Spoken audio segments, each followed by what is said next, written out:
la prudence du veuf. C'était un excellent ménage, marié depuis fort longtemps, donc tous les deux d'un certain âge. Ils vivaient unis et contents.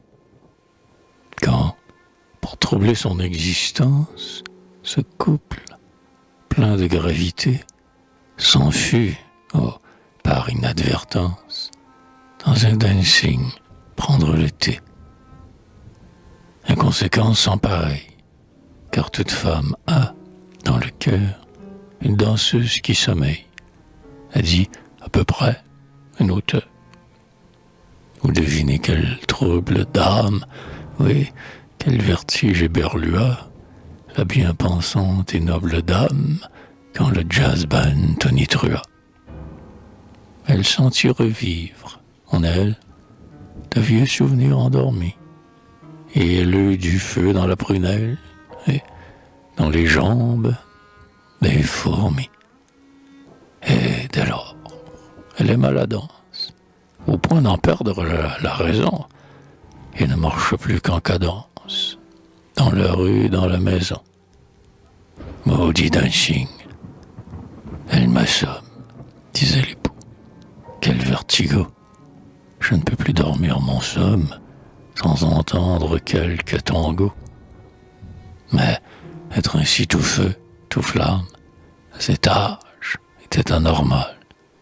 La dame, une nuit, rendit l'âme pour avoir trop aimé le bal.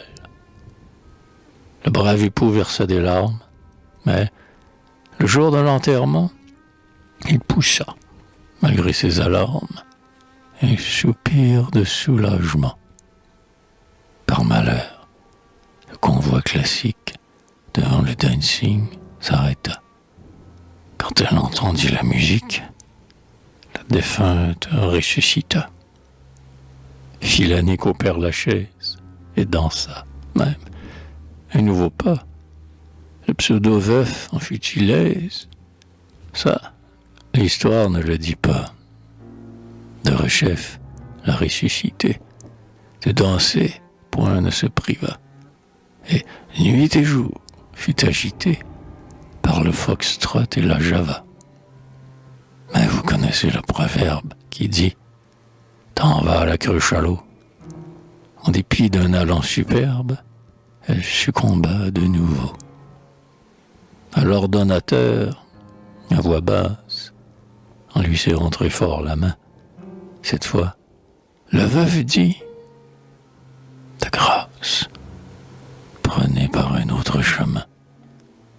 Monsieur, l'évidence est palpable. Changez de route sans tarder, car le jazz band serait capable de me la ressusciter. »